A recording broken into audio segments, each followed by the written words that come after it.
in Paris, in a common lodging house. He looked at the wallpaper, this hideous wallpaper, and he said, one of us will have to go. And he went.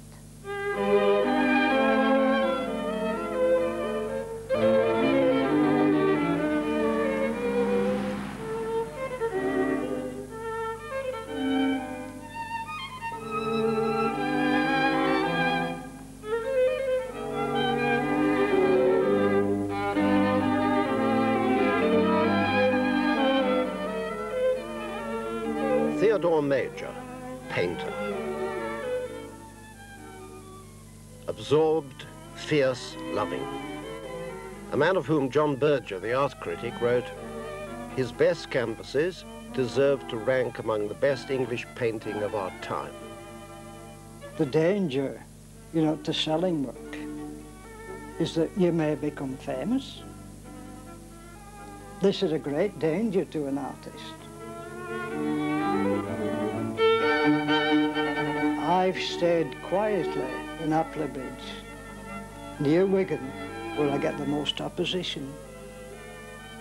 This brings out the best in me. If I went among people who could really appreciate these pictures, I should dry up, you know. I shouldn't get angry anymore.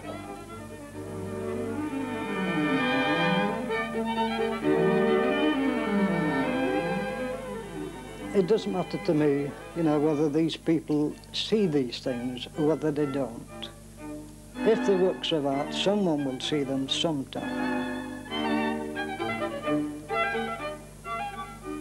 Artists, you know, go on seeing all the time until they're dead. And perhaps to go on after that. I don't know. You see, you know, every day I see things. You know, I look across there at the works. I look at the sun, you know, rising. And I look at the street lamp, the electric light, the great light. I see this little sun peeping up, tinting the sky, the pink, the yellow, all the colours, you know, any colour. And then it rises above the clouds in the distance. And this light comes bigger and bigger. And as this light comes bigger and bigger, the street light goes smaller and smaller until you can't see it. See?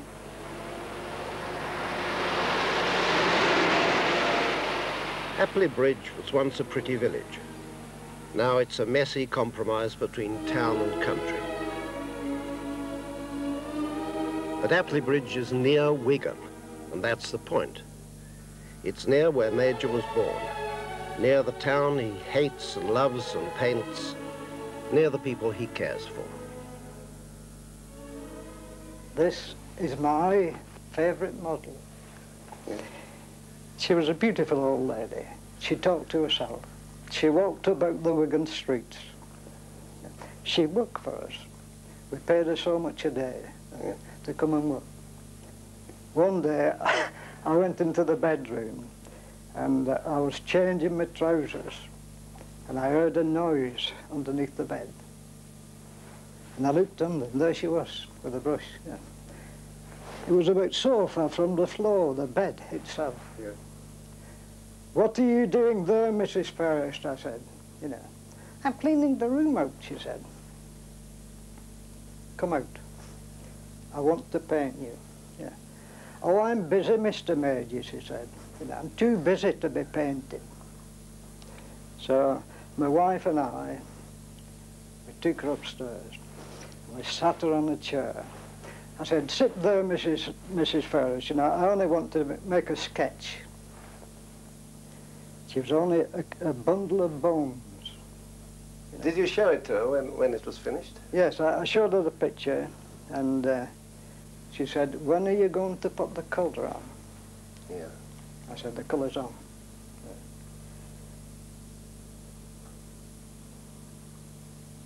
She'd been left, her husband left her, you know, when she was young, with 2 or 3 children to bring up. And it had made her, she wasn't simple, but it had made her different, you know, to other people. Yeah. I remember one day, I came to the house, I was teaching at school, I came back to the house, and I saw this old lady. We lived in rather a posh district then, you know, and she was mopping the flags outside the door, you know, the step. I said, what are you using, you know, for a bucket? That's a chamber pot. Yes. I couldn't find the bucket, she says. So she got the chamber pot. Yeah.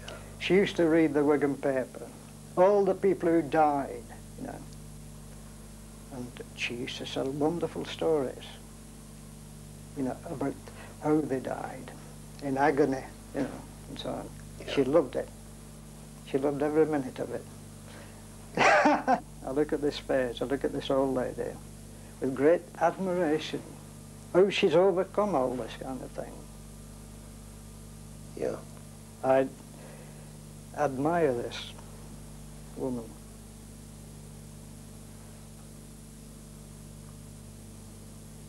This is a picture of Jim. He used to live in Apley Bridge.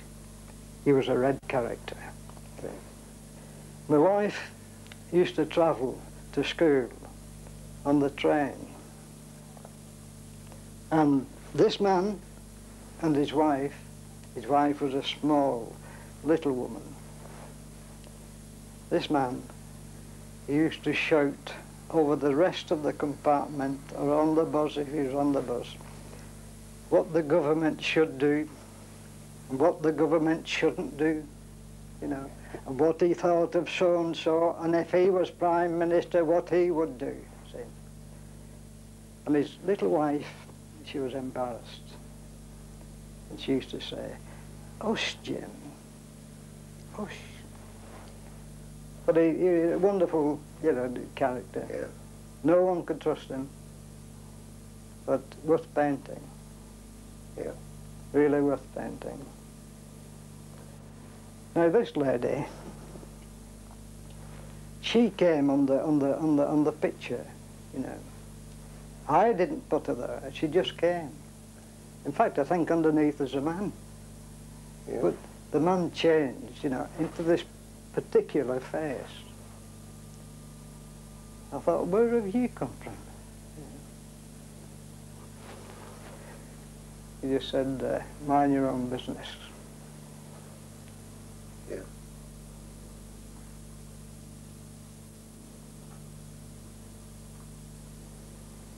When you start a painting, Theo, have you thought about it a long time before you actually start painting? Is it all planned in your mind? No, I never tried to think about painting. I just, you know, these people who think that they have to wait, you know, for inspiration. It's all nonsense, you know. I go upstairs and I begin to paint, and what comes on the canvas, if it's right, I leave it, you know. I don't know what the picture's going to be. It may start off with a still life, and it may end up as a portrait, you know. And where these forms have come onto the Lancashire scene, these skeleton forms, I don't know where they've come from. But I know they're there. I can see them.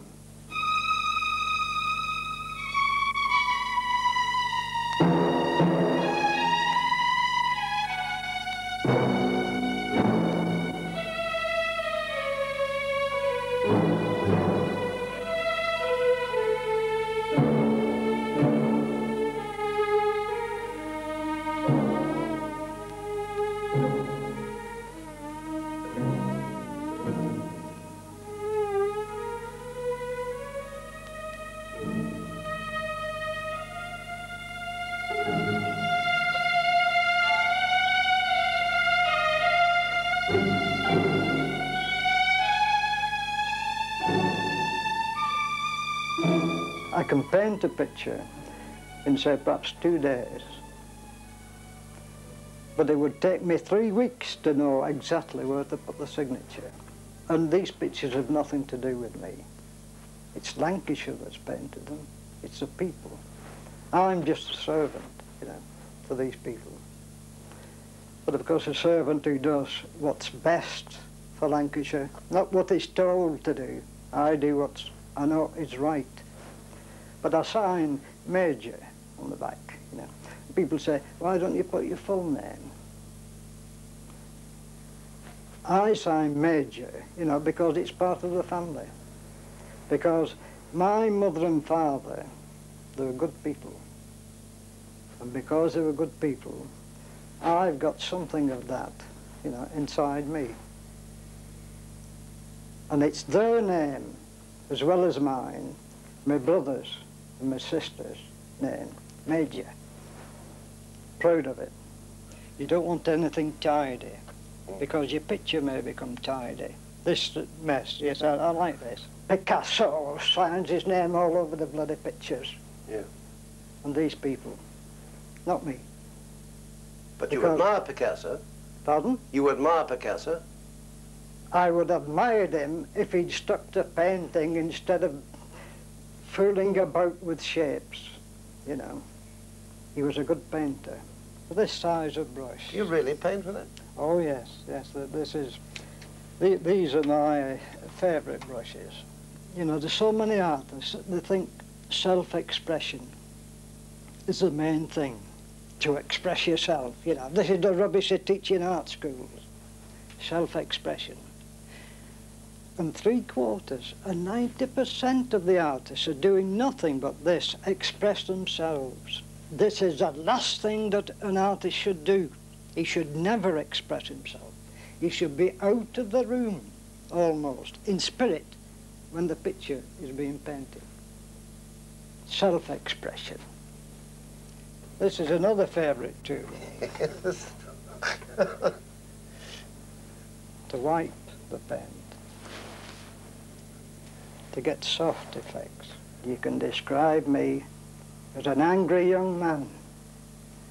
And a very angry middle-aged man. And a bloody furious old man. When I paint a picture, I push on one side anything that looks clever. Anything that I know people would admire. That's a nice bit of painting. I get a big brush and rub it out. And one little woman kept saying, I like flowers. So I brought out another skeleton, more horrible than the other one. I like flowers, she said. I said, so do I. I like flowers, but I like pictures better. I get the palette knife and get the white out and throw it on the canvas. Then I get some other colours, throw them on the canvas. Not without even bothering to look what's there. And then begin to brush the colours together. Begin to get white and light, and a suggestion of cloud and so on. Yeah. These pictures grow like a plant. Yeah. They don't come from up here, you know, they grow naturally.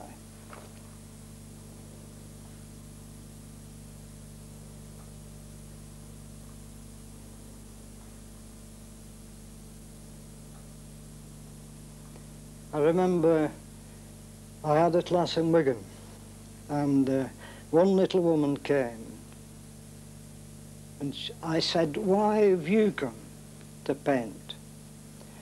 She said, the doctor sent me. It would be good for my nerves, you know. It would soothe me, and so on. I said, look at my nerves. Am I soothed?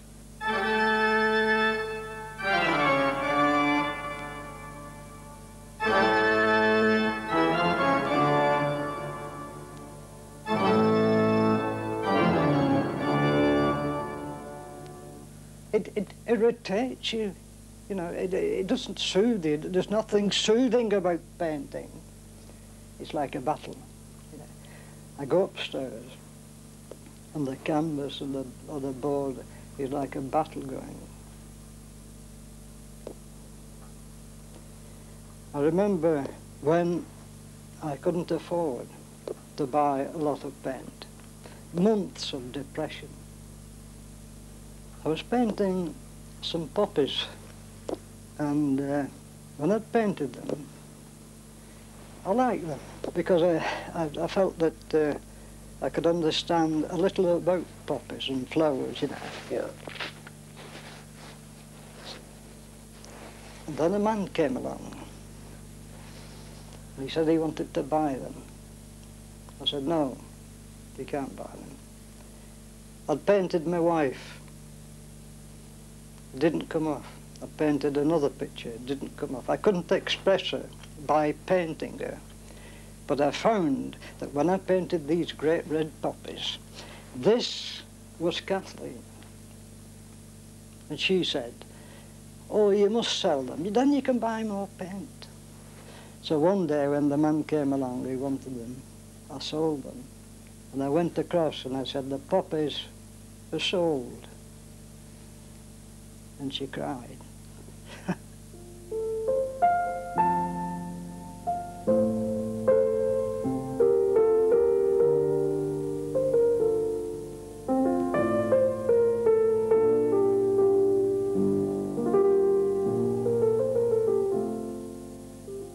I met her at art school. She said the teacher wouldn't allow her to go into the life class because she wasn't good enough to draw figures.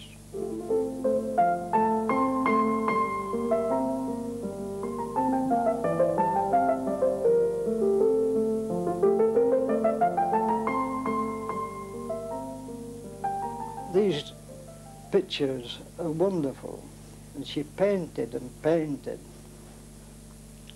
for a good number of years, and then she had a stroke about 8 years ago. And she lay on the couch for about 3 months, unable to do anything. But I gave her a little pad to draw. But at first she drew heads, very mixed up, to show us how she felt. You know. But after a time, along came these very simple, direct line drawings.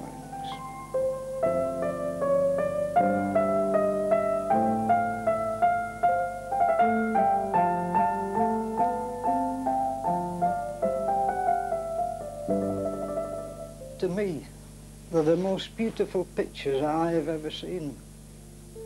They were so beautiful that I felt, you know, like giving up painting. They're so simple and direct.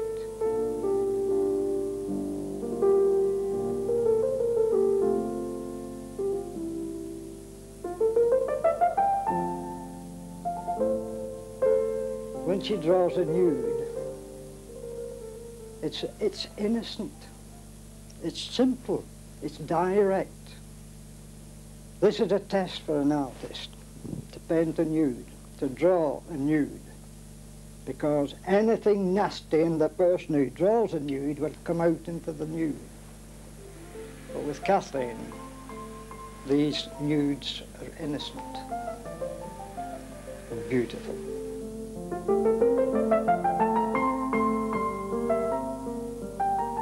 When she had her stroke, was this, as it were, a great flowering? It was because of the stroke that part of her mind was cut off. She became unafraid to draw. Whereas most people today, they're completely afraid either to draw or to paint because of what they've been told, you know. But she lost all this fear. She just did it because she liked doing it.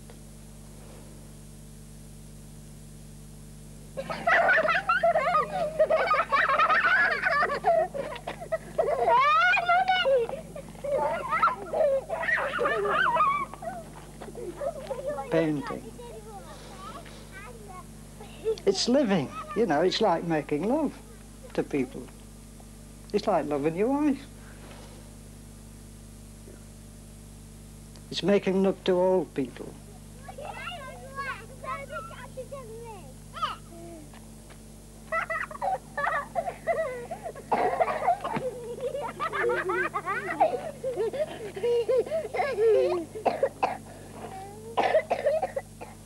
like children.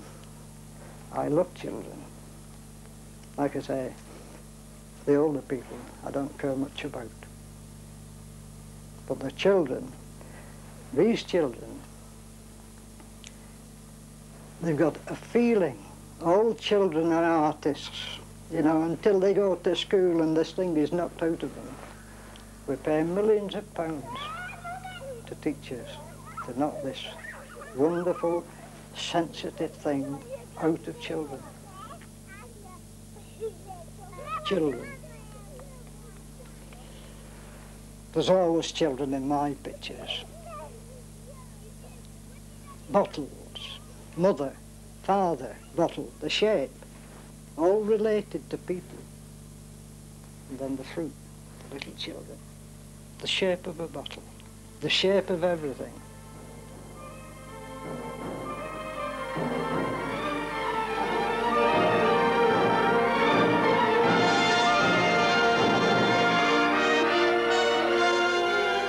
But I paint Wigan as it really is.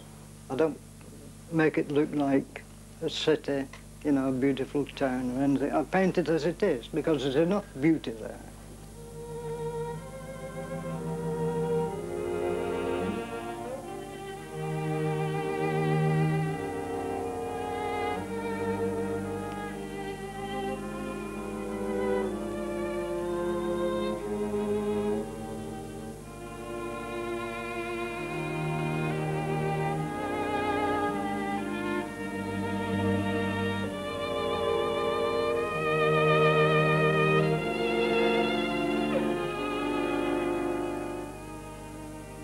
There was a councillor, and he said, we're going to build some flats in Wigan for artists to come along and live in at a cheap rate.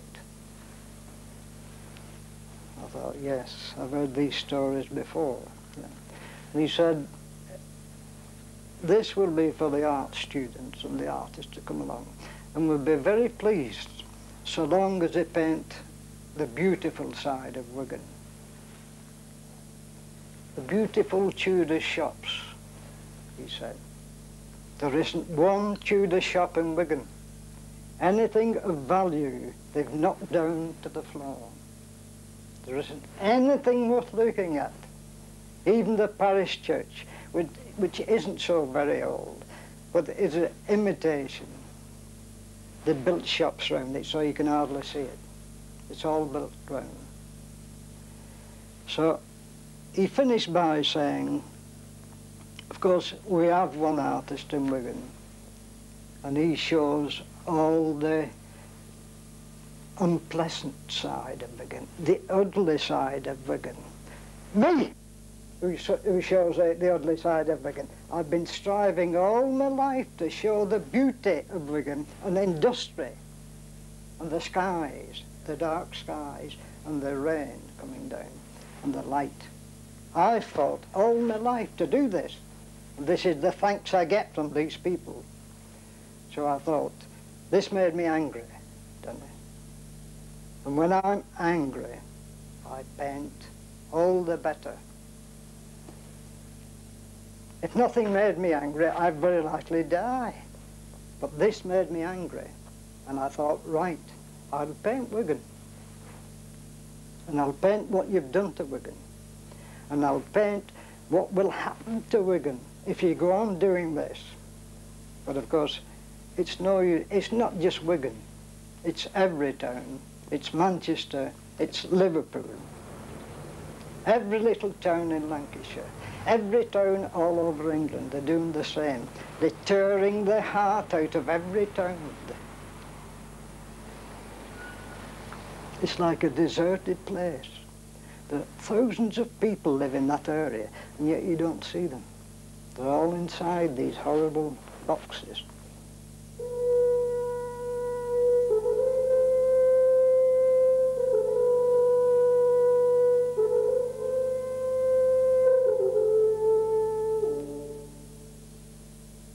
But they must be there, you know, the people must be there somewhere. But I can't see them. They're all boxed in. I painted the Wigan Pier. this imaginary pier. And I put all the dignitaries, the Lord Mayor and so on, walking along this little jetty. I call it the official opening of Wigan Pier. One of the pictures is Christ at Wigan. And there's a great land grabber, ready to grab Christ. It's opening out with teeth. And this is what they would do today, just the same. They've crucified the landscape. They're crucifying people today. Some people came. People are always coming, you know, to see paintings. I'd love showing pictures to people. And there was a doctor, there were two doctors there. And one woman said, one of the doctor's wives said, well, there's no crucifixions in Wigan, you know. So I turned to one of the doctors and I said, you work in a hospital. Have you seen a crucifixion? He says, I see them every day. And I painted a man crucified on a telegraph pole. And all the little people underneath. No one taking any notice. And the old series fits into this. The crucifixion at Wigan.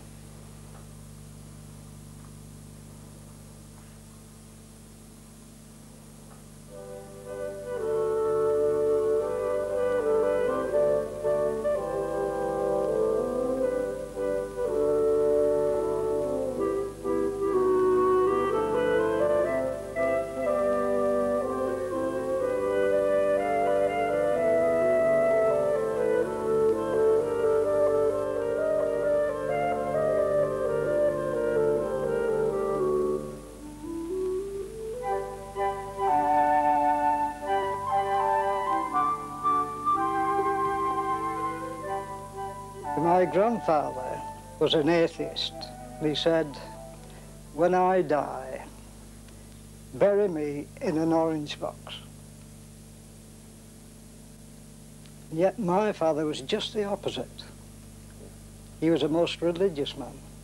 But of course, being religious, it made it a bit hard on the children, because every night we had to be in at a certain time. We had to say prayers. If we weren't saying prayers, other people were in the house having a prayer meeting. They were very good people. And the people wrote to me from the gallery, and they said, would I mind leaving Wigan out of the title of the pictures? Oh, God. So I said, certainly, I would mind. If you don't want the pictures, send them back. But since then, every picture I paint, I try to introduce Wigan into the title. One man came, he said, could I see your pictures? I said, yes, come in. He came in and he looked round. He said, I'll tell you what. He said, they're all too big. Oh, I said, I'm not bothered about whether they're big or small, you know. And he said, not only that, he said, people prefer reproductions. I've seen a lot of people, college people, who get grants from the Arts Council and so on to create rubbish. The only dealings I had with an Arts Council man, no one's ever helped me with any grant. No one's helped my daughter or son-in-law. The people who need grants. Well, the Arts Council came. He was a title man, he was a tall man. And he stood over there. And he said, I would like 4 pictures for an exhibition. So I brought 4 landscapes out. He said, why do you paint such ugly things. I said, I paint beautiful things. I don't like being disturbed by anyone when I'm painting. He knocked at the door. I didn't go. He kept knocking. And in the end I went. And had a palette knife, which was an old carving knife, which had worn down and was very pliable. It was full of red paint. The jacket that I had on was full of red paint, and I got red paint all over my face as well. And I opened the door, he looked at me, and he went straight up the garden path. I thought, he must have seen something he didn't like. Do you get a lot of art students coming to see you? Yes, yes. They're very boring. Science doesn't deal in truth. It deals in facts. Art deals in truth. I noticed a lot of your paintings are not varnished. No. Well, I don't varnish them for 7 years. About 7 years. 7 years, why? Let the paint dry. It takes this time to dry. If you paint with thick paint, it may even take longer. Yeah. Of course, if it's a thin painting, you can varnish it in 2 years. Most artists varnish the pictures in 6 months. This is the reason why they crack in time. But I leave them. I go round and I say, are you ready for varnishing? And the painting says, no, not yet. Were you born in Wigan? Yes, yeah. Yes, little house, you know. And I remember when I was a child, you know, I think some children are perhaps a little bit more sensitive than others. Perhaps I was a bit more sensitive, you know, but I can remember things. All children are wonderful, you know. But I remember the light from the fire, and I remember the brass curve and tongues and so on, and the light shining on those. I didn't know anything about art. I was just a child. And then I remember when we used to have a bath in a tin near the fire. And I remember the light from the sun on the cheap wallpaper, making it orange and yellow. Beautiful things. I remember when I used to play in the streets with playmates when I was a bit older. And dark streets and dark. It must have been, you know, to a baby to be wrapped round with a shawl like that. All these wonderful people. I remember the pitmen coming home from the mine, tired, with black faces, and white eyes. The bend of the bodies, the weary bodies. And sometimes some of them didn't go home. But I remember them. I painted all these things. The chimneys, the factories, and the little lights, and the light on the water. In Lancashire, if you get a stretch of water, they call it a flash. Very sensible. It is a flash, you know. It may be dirty water, but the light on dirty water is even more beautiful than the light on the reservoir.